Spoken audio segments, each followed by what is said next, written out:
speaking with many of you over the last day, getting a picture of some of the exciting things that you're trying to do. What I'm going to try to do is build on Greg's presentation this morning to talk about a positive approach to economic development and how do you actually create the win-win, so to speak.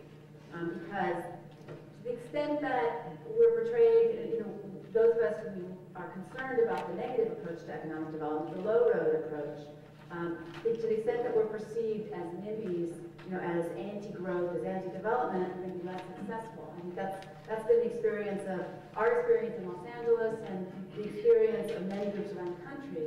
To the extent that we're perceived as proponents of growth with justice, then we can actually use economic development, use incentives, use planning, urban planning and land use approvals as a way to positively build our communities with good jobs and affordable housing and the kinds of things that Marty was talking about earlier that are really important to our quality of life.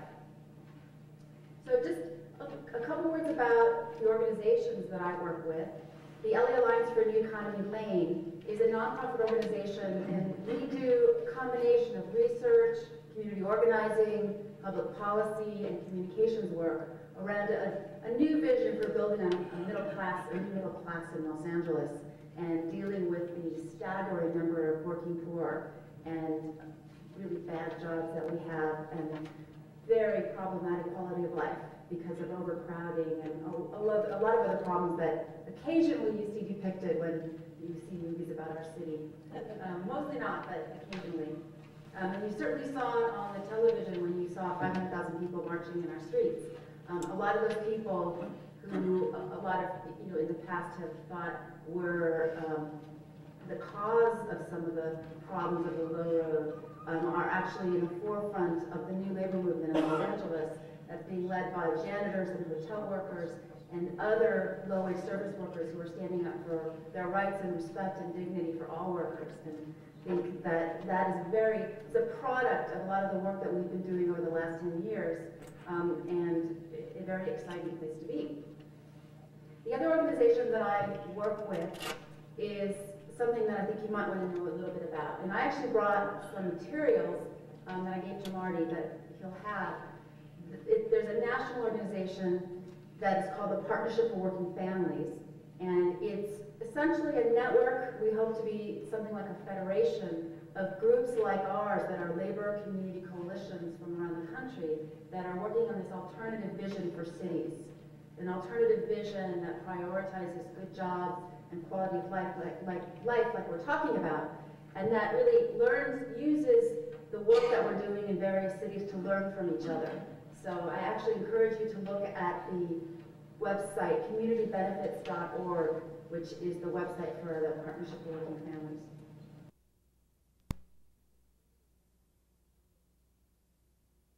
I'm going to tell a few stories because it's hard to paint a picture of how you transform or how you at least initiate the process to transform an approach to economic development to deal with this overwhelming problems of poverty and inequality that you have in a major city like Los Angeles.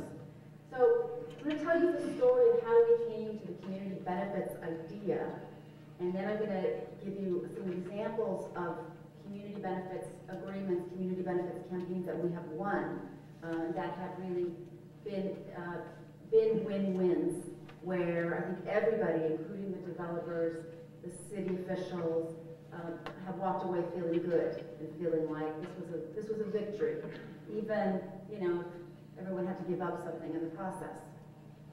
So we started our work in Los Angeles in 1993, and in 1995 to 1997, we did a major campaign which was successful to win a living wage ordinance that required all companies that have contracts with the city and that have concession agreements on city land and that receive large amounts of financial assistance for economic development purposes to pay their workers a living wage with health benefits and some other guarantees.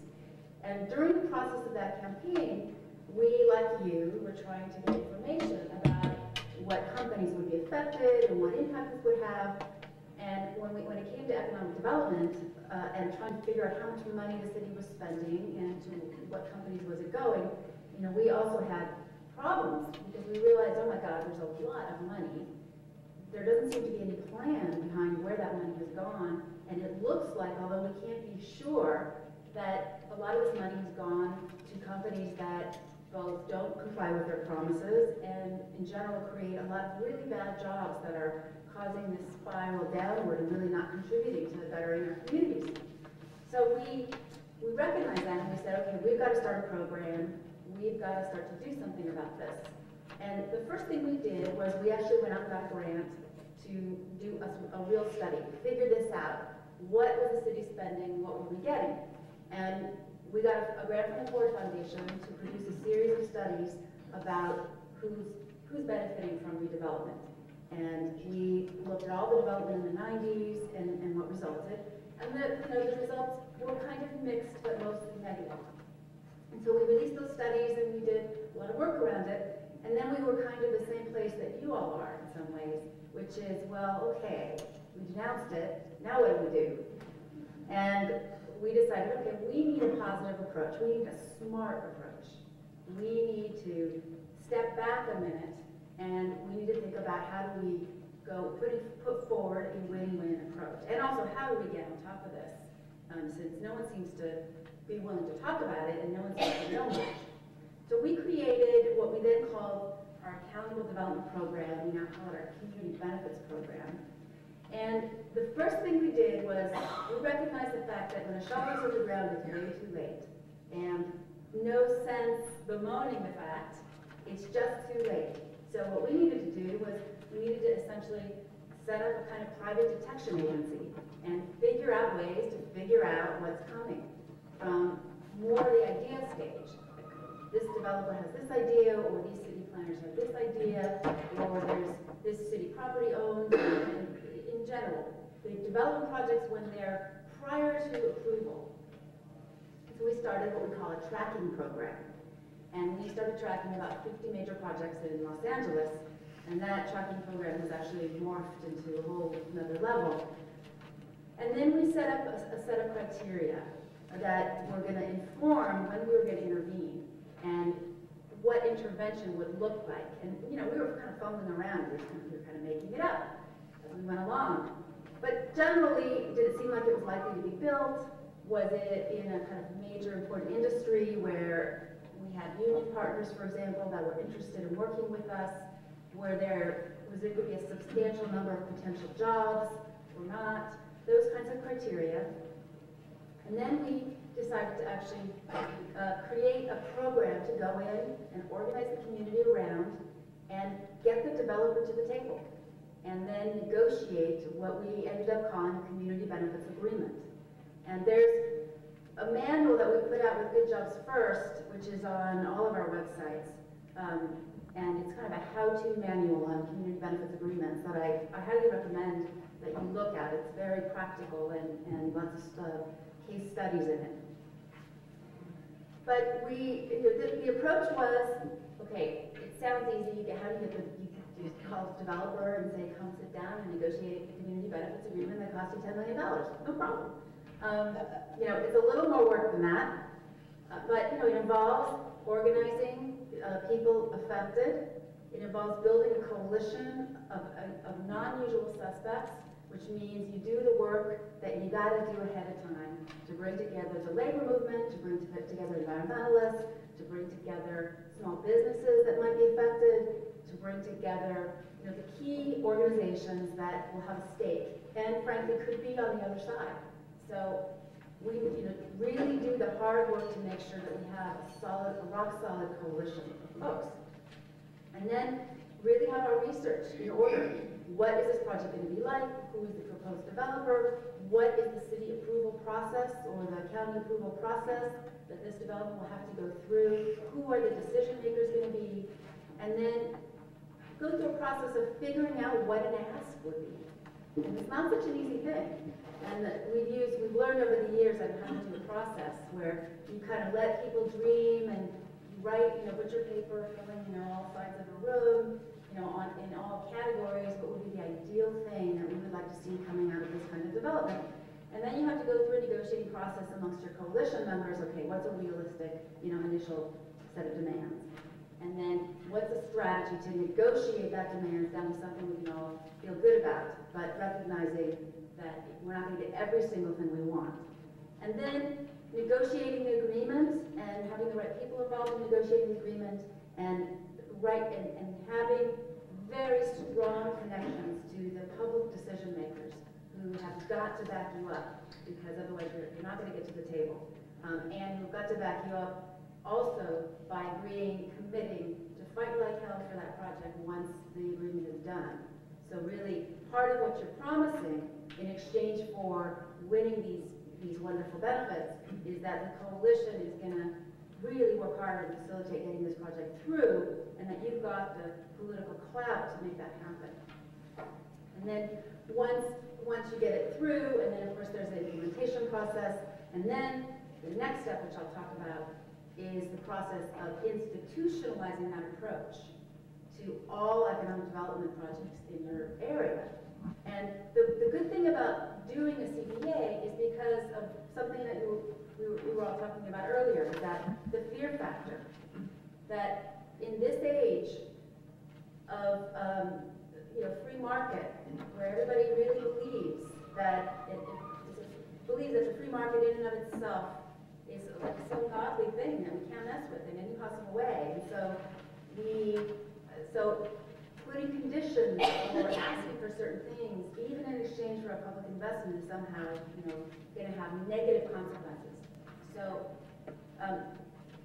showing that it can be done with a community benefits agreement where a developer walks away satisfied goes a long way to kind of getting over that fear factor.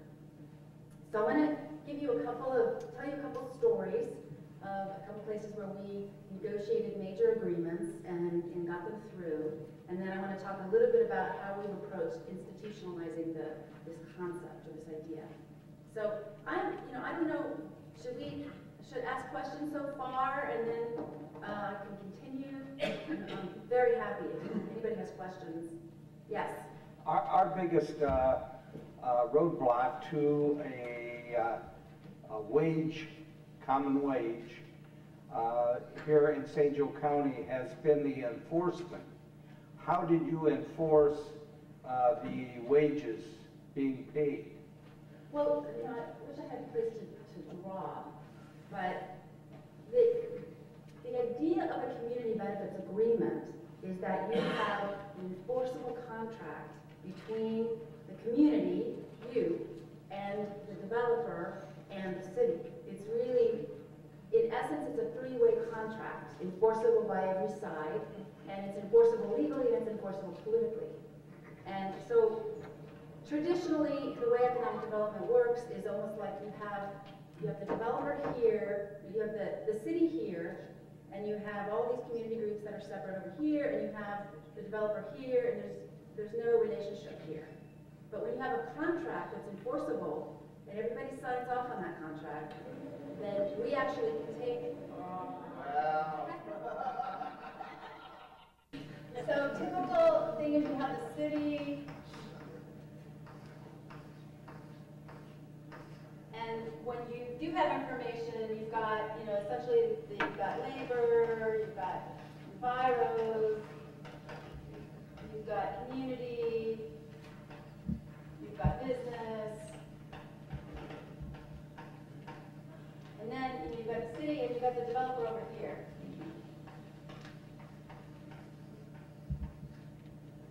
And so the best you're going to get is probably a very tentative agreement that's not very enforceable, and with the city, as Marty talked about earlier. When you're doing a community benefits agreement, it's a whole different thing.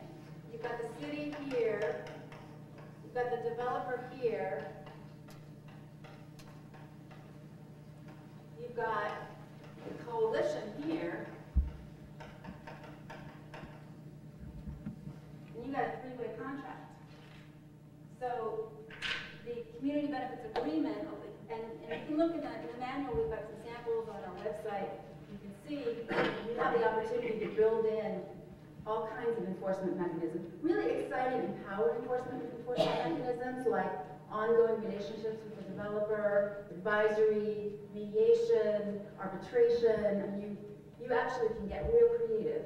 And that's kind of what's fun about this stuff, is it uses our energy in a positive way. And, we really can, the sky really is the limit in terms of ideas. In terms of what we win, it's another story. But, so that's the nutshell version of the answer. Well, the city and the county has thrown the roadblock in that they would have to hire more personnel to monitor or to enforce this, and therefore that it's not to their best interest to have this. Well, that's a cost-benefit analysis that you have to do with your city officials. But in this case, you can say, well, hey, we're going to be adding value to this process because we're going to be enforcing as well. We're going to be watching this, and we're going to have access through the agreement. And if the city is unwilling to enforce, then we'll go to court. So at least threat, and you have that threat too.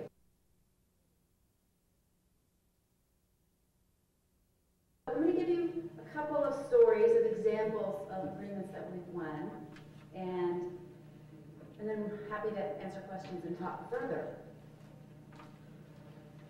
There is South Los Angeles, which is a very impoverished area of Los Angeles. It's 99.9% people of color. Historically African American, is now majority Latino immigrant, and it's a huge area of Los Angeles. And there's one part of kind of the northern area of South Los Angeles called Adams La Brea. I just tell you that for the shorthand name of the project, Adams La Brea. And the project, this is an area that doesn't have a lot of shopping opportunities, retail opportunities, a lot of poverty and overcrowding. So we found out about a proposed project that was going to take 78 units of housing, very dilapidated housing, but housing nonetheless. About 200 people were living, and it was going to take a bunch of small businesses. Not all of them were great. Most of them weren't great businesses. They were furniture finishers and small businesses that were polluting, but they were small businesses. And it's across from a church and across from a school, and they were going to put in a Super Kmart and a Federal Express distribution center, which was going to have huge diesel truck traffic. And a Super Kmart at the time was going to compete with the unionized groceries, because the Super Kmart has groceries, the Super Walmart, and it was going to bring in a lot of bad jobs. And it was going to take 78 units of housing without rebuilding them. And this was a case where the community was told, to the extent they were told anything, because people were under threat of eminent domain in that case, but weren't being told much. But to the extent that people said, this is not good, they were said, look, any job is a good job when you're talking about no development. So you just need to be happy that you're getting something. And it's sometimes hard to counter that argument. We decided that we were going to go in and organize that community to participate very actively and directly in the process. And we knocked on 1,000 doors, and we did a survey of what kind of development do you want, and by the way, did you know that this project is coming to your neighborhood? And we organized actually a multiracial neighborhood association to participate in this process. And now, of course, the residents directly impacted wanted to say, no way, Jose, we don't want this under any circumstances. And we did a lot of discussion, and we came up with an alternative approach, which was only under these conditions will we support this project. And that means that there's got to be affordable housing built to at least replace the housing that's taken. These people who are moved out have to be made whole. They can't be worse off than they already are. There has to be at least 250 good jobs, good quality jobs that are created. There has to be some community open space. And we want to by the way, we want a youth center because our young people have no place to go after school. And to the extent that you do this, developer, then we'll support you. Otherwise, no. So the community put together these principles, and they did lots of organizing, and they went to the city council and they said, look, we're under threat of losing our homes, and for these businesses, and only under these conditions will we ahead and we support this and we urge you to do the same in City Council. Well, the City Council did the right thing and they actually said, Mr. Developer, the only way you're going to go ahead with your exclusive negotiating agreement, which was expiring, is if you do affordable housing, 250 good jobs, and a park space. And so the developer said, you know, F you, and you're full of this, and you know, this and that, and walked away. And so and we fully, you know, we had the idea that he probably would walk away, because this was not the kind of developer that cared what people thought of him or what real impact he had. He was just out for the buck. So we prepared everybody for, you know, other people saying you destroyed the only chance he had of bringing, you know, good jobs or bringing jobs and shopping. And then we brought in some folks from UCLA to do a visioning process. What kind of development would we want to see if, you know, we agreed to do this development? And you know, there's still people who said, I don't want to lose my home, I don't want to do this, but you know, we pushed everybody to go ahead and do this visioning process, and we invited people from the city. This was actually before I was on the redevelopment agency board, to come and get involved. And ultimately what happened was the city decided to do a new RFP, request for proposals, that actually put in the RFP these set of community demands. Propose a project with at least 250 quality jobs, at least 70 or 80 units of affordable housing with some open space and a youth center.